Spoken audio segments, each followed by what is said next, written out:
Welcome, my friends, to a very special project between myself, Craig Tornquist, and my good friend Jason Glenn. And you're going to see our special guest here in just a minute. She's on the screen, but we'll talk about her in just a minute. Jason and I got to know each other years ago through Athlete Leadership University, which is a wonderful leadership opportunity presented by Special Olympics Indiana, kind of a continuing education opportunity for our athlete leaders. As part of their graduation requirement, they have to do a capstone project. And this is Jason Glenn's capstone project. We have decided, as me as his mentor and Jason as the athlete leader, to do a unified talk show. We believe it may be the first one in America. And our goal is to interview wonderful, inclusive leaders, primarily in Indiana. And so tonight we've got a special guest who Jason is going to introduce you to. But I'm going to turn it over now to Jason to interview our very special friend, Jamie Stephen. Jason, take it away. Thanks so much, Craig, and good evening, everyone. Tonight's guest is Jamie Stephen. Jamie Stephen is by far one of my dearest friends. Jamie embodies what a leader and special education teacher should be in everything that she does. Approximately 10 years ago, I met Jamie at an event, and we've been good friends ever since. For many of you that don't know, my mom was also a special education teacher, and excuse me, would leave early on Thursdays and do her chemo treatment, and then go home on Friday. I'll go back to school on Friday. And around the 1-year anniversary of her death, I was really struggling, and I wanted to do something for a teacher that reminded me of my mom, and I picked Jamie. And I sent Jamie a bunch of stuff for her classroom. So my first question is, how long have you been a special education teacher? 10 years this year. Wow, so I met you in your first year.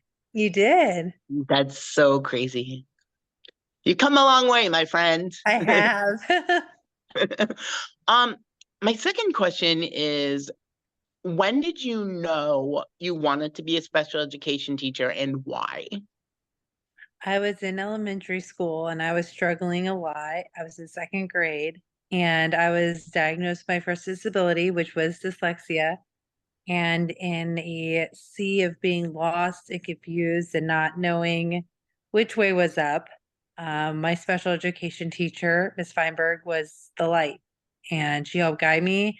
And then I got to middle school and I started having more difficulties later to find out due to autism. And there was another teacher, Mr. Ludwig, that took me in, and just all my special education teachers were just so great to me that by the time I was in high school, I knew I wanted to be that light for someone else. And I stay so close to my special education teachers. They were actually all at my wedding. Oh, that's so cool. They helped set up my classrooms with me and have been there every step of the way. That's so awesome. So you mentioned you have autism. What is that like when it comes to your job? What is that? What are some of the challenges that you face? Because not only are you a special education teacher, you're also neurodiverse. So what is that like? I think it kind of helps me out. The nice thing about being in school is that there's a schedule, and I thrive on schedules and routines, and that's a lot of what school is like. But it also gives me insight to know that a lot of times people are afraid to push kids with disabilities because they're afraid that of how far they can go.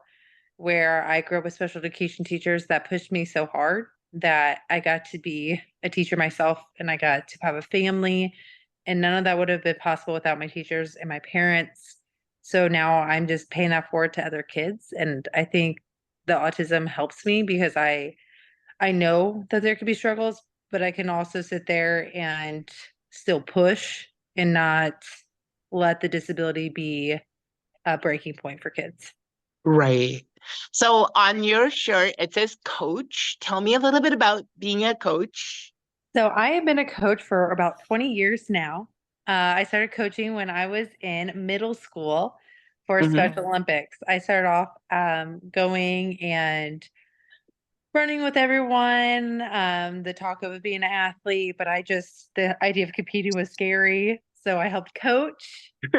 And then it was like kind of quotations with coach back then. But then as I got older and in college, I actually became a real coach of Special Olympics. And I did that for a long time. And then I started coaching Unified at Carmel High School as soon as it became a job offered back in 2017 or 18.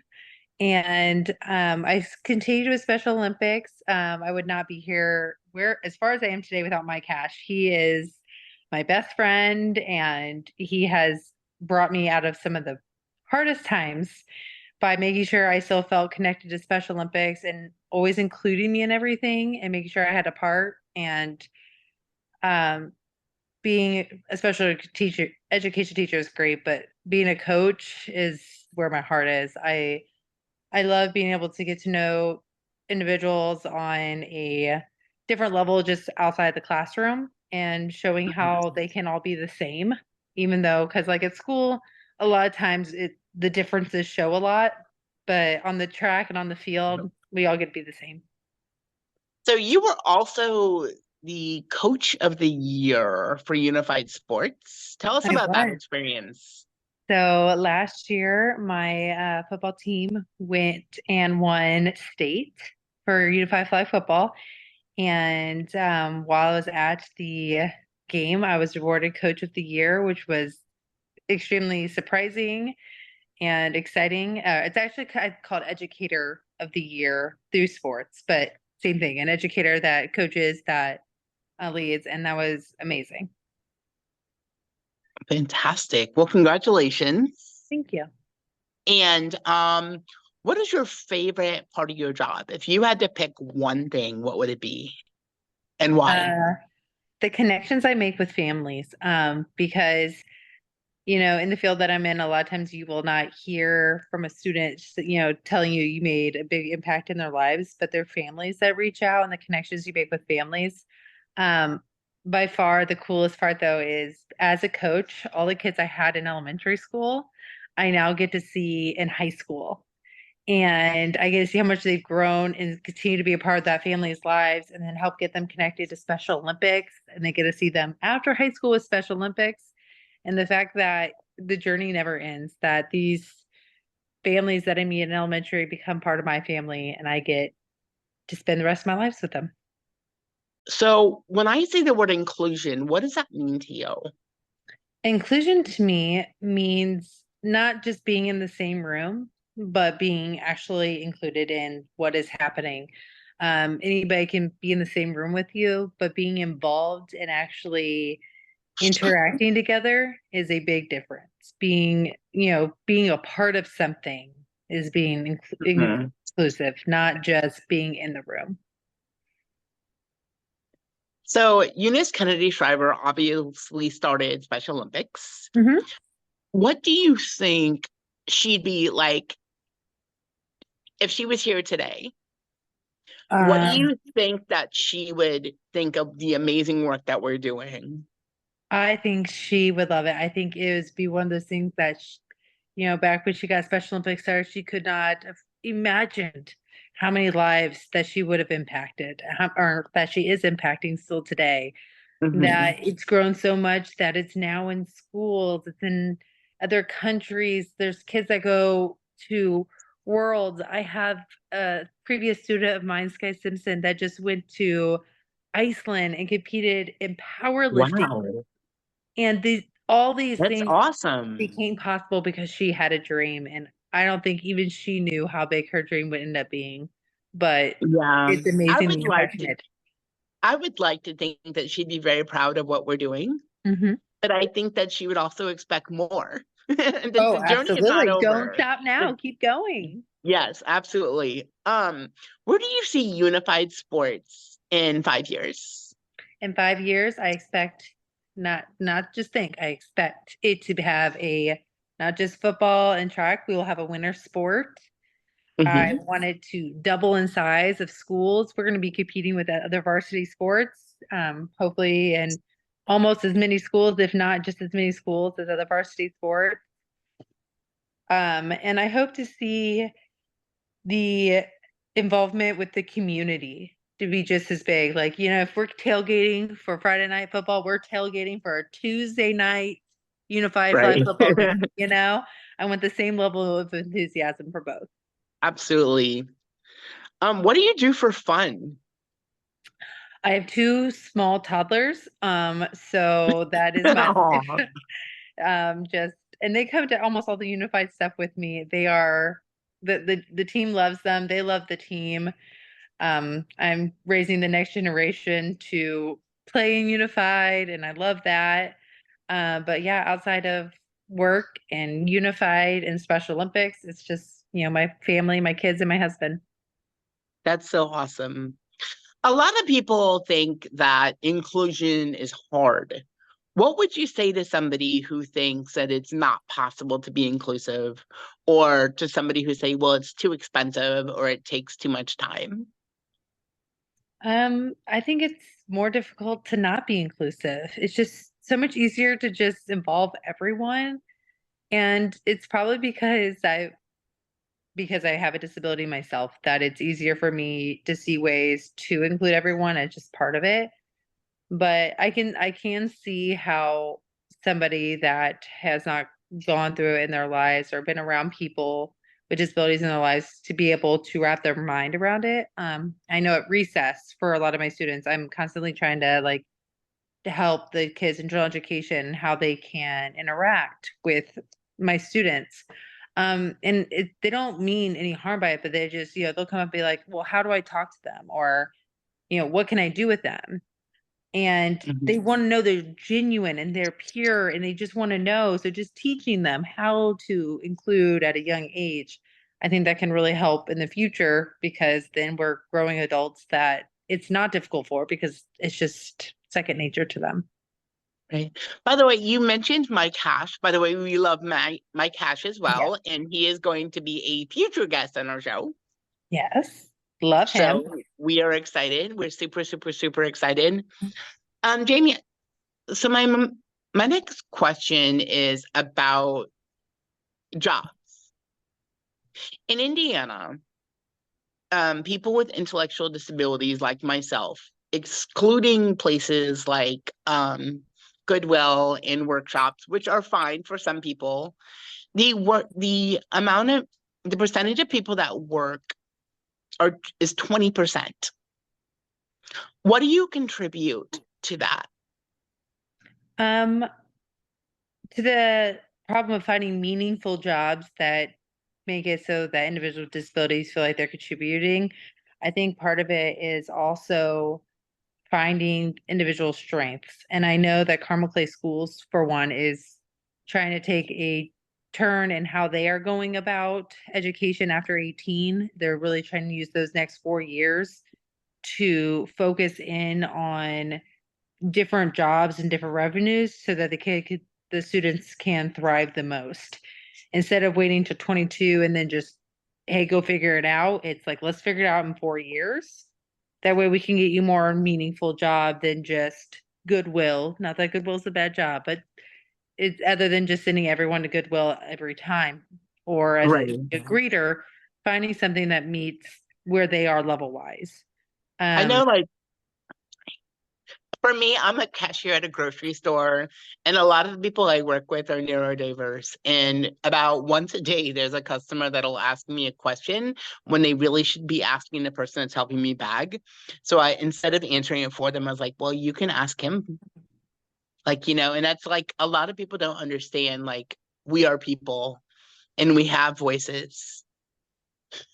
Excuse me.